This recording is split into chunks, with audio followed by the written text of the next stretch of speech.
Welcome to the Radio Revenue Podcast. Glad to be here for this one. So I want you to do something for me right now. Just picture the last time you locked your front door. You probably didn't even, look at the key. Exactly. You just slid this jagged little piece of metal into a slot, turned your wrist, heard that heavy mechanical thunk, and you just walked away feeling safe. right. It's a ritual that really hasn't changed much in 100 years. But here is the question we are wrestling with for today's deep dive. What happens when that satisfying, heavy thunk gets replaced by a silent line of code in the cloud? Yes, that is exactly the tension at the heart of today's discussion. We are looking at a collision between the Industrial Revolution and the Digital Revolution, and we are exploring it through the lens of a company that is quite literally the gatekeeper of the built world. Allegion, plea. Exactly. We've got their 2025 annual report, the Form 10-K, filed with the SEC right here in front of us. And for anyone listening who is thinking, Allegion, never heard of them, let me stop you right there. Because you have absolutely touched their products. Probably 5 times today alone, maybe 10. Yeah. They own the brands that are basically the furniture of our lives. Schlage, LCN, Von Duprin. These are the heavyweights. Yeah. But as we dig into this 2025 10K, the numbers tell a story that is way bigger than just bending metal. It is a massive story. I mean, we are talking about a company that generated over $4 billion in revenue in 2025. $4 billion. That's just To be precise, their net revenues hit $4,067.3 million. Which is up, what, almost 8%? Up 7.8% from the previous year. And what is really fascinating to me is that this isn't some flashy tech startup growth curve. Right, it's a hardware company. It's a legacy industrial giant. But they have managed to outperform the S&P 500 over the last 5 years. And there's a chart in the report showing exactly that. They beat the S&P 500 and the S&P 400 Capital Goods Index from December 2020 to December 2025. Which brings us to our mission for this deep dive. We need to figure out how a company with roots going back to the early 1900s, a company incorporated in Ireland but with massive U.S. operations, is beating the market in 2025. Are they just selling more deadbolts? Or is something fundamental changing in the way they actually make money? Right, because that's the real question. And the answer is absolutely the latter. They are redefining their core product. They really aren't selling locks anymore. So what are they selling? They are selling access. And as we peel back the layers of this SEC filing, you're going to see that the difference between a lock and access is worth hundreds of millions of dollars. Okay, let's unpack this. But before we get to the cloud computing and the AI stuff, we have to respect the foundation here. The history. Yeah, I was reading through the business section of the report, and the history is surprisingly deep. Allegion technically spun off from Ingersoll Rand in 2013, right? Correct. But the DNA is ancient. It's like a living museum of security. It really is. Take Schlage, for example. Yeah. Established in 1920. Walter Schlage literally invented the cylindrical lock. That's the push-button handle mechanism we all grew up with. Which is wild to think about. Before that, locking a door was a much more complicated mortise-style affair. He basically simplified security for the masses. But the one that really got me, and I honestly didn't know this history before reading the sources, was Von Duprin. Ah, yes. 1908. 1908. They invented the panic bar. This is such a critical piece of history. That's the horizontal bar on exit doors, right? Yeah. The one you just body check to get out of a building. Exactly. But think about why it exists. Before Von Duprin, if there was a fire in a theater or a school, people would rush the doors in a panic. Right. If the doors opened inward or if they were locked with a traditional deadbolt, the crowd crush would literally prevent the doors from opening. It led to some horrific tragedies. Exactly. So Von Duprin created this device where the simple act of crashing your body weight against the bar unlatches the door. They didn't just make a product. No, they created an entire safety category that is now mandated by fire codes almost everywhere in the world. That actually gives me chills. It's engineering saving lives. And then you have LCN claiming the invention of the door closer back in 1926. So basically, this one company owns the patents on opening doors, closing doors, and locking doors. That's a good way to look at it. They also have Simon's Boss for keyless digital transponders, which hints at where they're going. Let's look at the money these old inventions are still printing today. We mentioned that $4 billion top line. What does the profit picture actually look like? It is a powerhouse. Operating income for 2025 was $859.5 million. Almost $1 billion in operating income. Yes.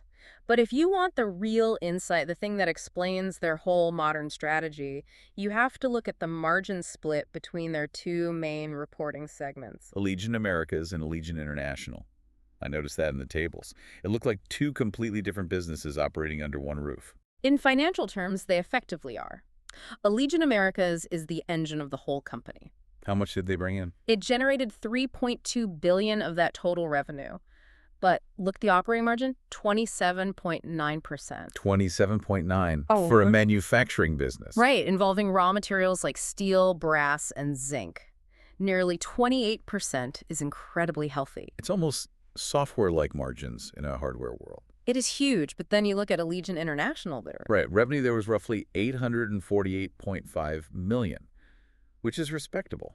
It is, but the operating margin drops all the way down to 9.0%. That is a massive discrepancy. Why is the U.S. business 3 times more profitable than the international side? Is it just that Americans pay more for locks? Yeah, that was my first thought. It is actually about market structure, which the 10K highlights using the word fragmentation. Okay, what does that mean in practice? In the Americas, standards are fairly uniform. A Schlage lock that fits a standard door in New York works just as well in California, Texas, or Florida. So you get massive economies of scale. Exactly. You can run the factory lines longer, producing the exact same widget for millions of customers. You just churn them out. Precisely. But in Europe or Asia, the regulations change every single time you cross a border. Ah, I see. A lock certified for fire safety in Germany might not meet the building code in France. The UK has completely different standards than Italy. So you can't just make one European lock. No, you have to run much shorter manufacturing lines, you have way more distinct SKUs or stock keeping units, and you lose all that efficiency. So the Americas segment is the cash cow simply because the market itself is more homogenized. That is exactly it. That makes total sense. Okay. So the strategy seems to be use the massive profits from the U.S. hardware business, that cash cow, to fund, well, what? Because the report pivots pretty hard here. It really does. It pivots to electronics. This was the aha moment for me during this deep dive. They aren't just resting on the laurels of 1920s inventions. No, and they really can't afford to. The 10K explicitly states that while mechanical products are steady, the real growth engine is electronics. The digital side. Right. Revenue from electronic security products in the Americas grew by low double digits in 2025. Which is significantly outpacing the traditional mechanical side of the business. By a wide margin. I really want to dig into the product launches table they included, because some of this sounded straight out of science fiction compared to a standard deadbolt. It really is a leap forward. They mentioned something called the Schlage Resident Key, launching in Apple Wallet and Google Wallet. Yes. And they use this term, no tour. Can we unpack that? Because it sounds like corporate jargon, but I feel like it completely changes the renting experience. It absolutely does. No tour is a total game changer for the multifamily market. Think big apartment complexes or student housing. Traditionally, if you rent an apartment, what happens? You have to schedule a time to go down to the leasing office. Yeah, you sign papers, you wait around. You wait while someone finds the physical key or programs a plastic key card for you. Yeah. It costs the landlord time, money, and staffing. Right, the tour of the office, it's friction. No tour eliminates that friction entirely. How does it work? The key is a digital credential sent directly to your Apple or Google Wallet before you even arrive at the property. So it's just on my phone. Exactly. You show up at the building, tap your phone on the main reader, take the elevator up, tap your phone on your apartment door, and you are in. You go straight to your unit. It removes the check-in entirely. It's seamless. And I saw they were doing something very similar with Airbnb called the Air Key. Oh, right. The connected home integrations. They mentioned Airbnb, Amazon Alexa, Samsung SmartThings. Yes. And that Air Key solves a huge anxiety for both hosts and guests. No more hiding keys under the mat or dealing with those clunky combination lock boxes that always jam in the cold. Exactly. The integration connects the Schlage Smart Lock directly to the Airbnb booking system. Oh, that's clever. The guest gets digital access that acts just like a hotel key. It only works for the exact duration of their stay. So once checkout time hits, The digital key expires instantly. it's so interesting because it really changes the definition of what a lock is. It's not a physical barrier anymore. No, it's a filter. It manages flow based on time and identity. That is a great way to put it, a filter. And they are doubling down on this with the Schlage XE360 series, right? Yes. The XE360 is a wireless lock designed specifically for those multifamily properties. And what's special about it? It fits all kinds of doors, mortise, tubular, exit devices. It's an attempt to standardize that smart infrastructure across a whole building so the property manager just has one dashboard for everything. But I have to say, my absolute favorite item in the whole report, because it feels so incredibly symbolic of this exact moment in history, was the Brouckard bypass key. Did you catch this part? I did. It is such a brilliant piece of bridge technology. For the listener, picture a mechanical key. Just a normal, jagged piece of metal you'd see in 1950. But the head of the key, the part you hold, has an RFID chip embedded inside it. Which solves a very real, very practical problem. Because we aren't going to a 100% keyless world overnight. Exactly. You still have service doors, basement storage areas, or older gates that use traditional mechanical locks. But the front lobby of the building is digital. Right. The bypass key lets one physical object open the old 1920s lock and the brand new 2025 digital reader. It acknowledges that physical infrastructure evolves slowly, even if tech moves incredibly fast. It's literally the missing link between the two eras. It really is. Now, speaking of moving fast, we have to talk about how they are spending their cash. Segment 3 of our dive is what I'm calling the 2025 shopping spree. Oh, they definitely went shopping. I looked at the acquisition numbers and my jaw hit the floor. In 2024, they spent about $147 million on acquisitions. A decent amount. But in 2025, $631.6 million. over $630 million. That is a massive step up in spending. They're aggressively buying something. What is the strategy there? They are buying the ecosystem. Look at the acquisition of Elatec on July 1st, 2025. Okay, who are they? Elatec is a German manufacturer of RFID and mobile credential readers. So Allegion isn't just selling the lock that bolts the door anymore. They are selling the reader technology that identifies who is at the door. Exactly. It gives them total control over the authentication step, not just the mechanical step. But the one that really confused me at first was an acquisition on July 7th. Wait while. They bought a company that makes queuing software, like for waiting in line. It seems really odd for a door hardware company, doesn't it? It totally does. But think about that concept of access and flow again. Waitwhile is a SaaS provider, software as a service. Right. It helps businesses manage appointment scheduling and physical lines. So like when I'm waiting at the DMV or trying to get a table at a busy restaurant. Exactly. But here is the financial magic trick behind this purchase, and this is why Wall Street analysts love it. Okay, lay it on me. Hardware is a one-time sale. You buy a Schlage deadbolt for your house, and honestly, you don't buy another one for 10 or 20 years. True. It lasts too long. It's too well made. But Waitwhile is a subscription. You pay for it every single month. Recurring revenue. Yeah. The golden goose. That is the holy grail for industrial companies. It stabilizes revenue and usually commands much higher margins. So by buying Waitwhile, Allegion is diversifying away from the boom and bust cycle of the construction industry. Yes, they are moving into steady, predictable software income. They are literally using the hardware cash to buy software stability. That is incredibly smart. And they also picked up Gatewise, right? Yes, Gatewise provides smart access solutions specifically for the U.S. multifamily market, again, buying the ecosystem. And I noticed some geographic plays too. Nextdoor and Trimco in the U.S., plus Lamar and Nova's down in Australia. It feels like a very deliberate land grab. It is exactly that. They are filling gaps in their map, geographic fills, as they call them, while simultaneously layering on these high-tech services. A classic land and expand strategy. Get the lock on the door, then sell the landlord the monthly software subscription to manage it. Precisely. However, we have to be realistic here. Every annual report has the scary section, segment 4, risk factors. What keeps the Allegion CEO up at night? Because it's not all smooth sailing. No, there are significant headwinds right now. The most immediate one in 2025 is trade policy.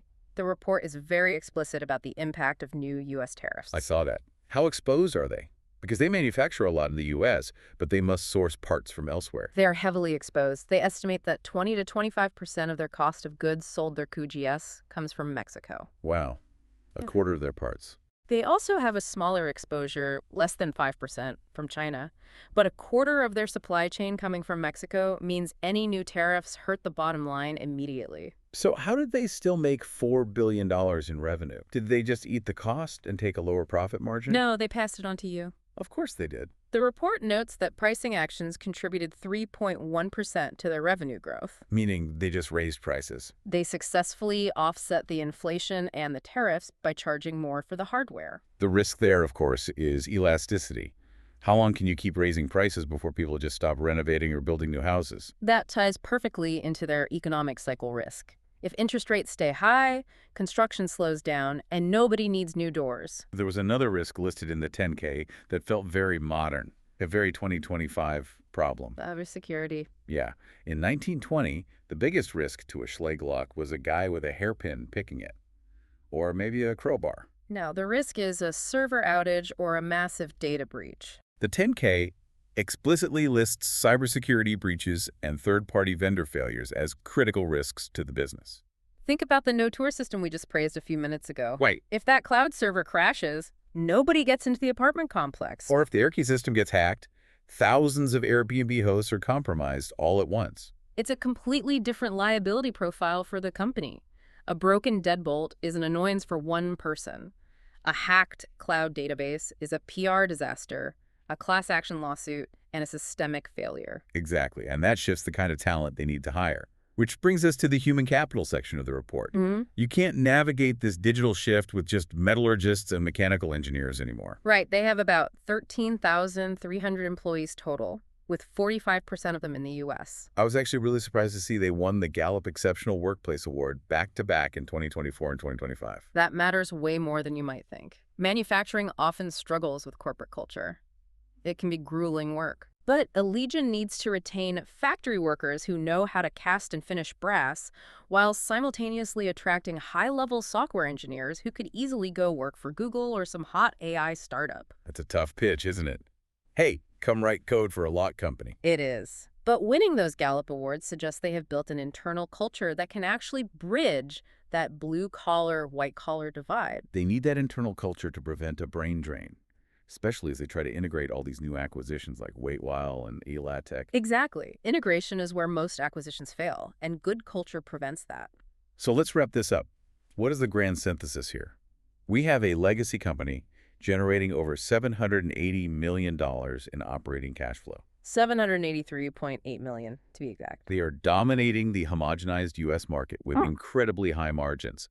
And they are taking that mechanical cash cow and pouring it directly into software, massive acquisitions, and mobile integration. It is a textbook example of a successful legacy pivot. They are not sitting around waiting to be disrupted by a Silicon Valley startup. No, they're playing offense. They are using their 100-year head start and their massive install base to just buy the startups and integrate them into their own ecosystem. They are betting that the deep consumer trust in their historic brands Schlage, Von Duprin, will carry over seamlessly from steel to software. It really is impressive corporate execution. It's adapting to the future without losing your foundational identity. Absolutely. But before we go, I want to leave you, the listener, with a final thought to chew on. Something that goes beyond the balance sheets. I actually have a question for you all to mull over. We talked about keys moving into your Apple Wallet and the reliance on SaaS platforms like Waitwhile.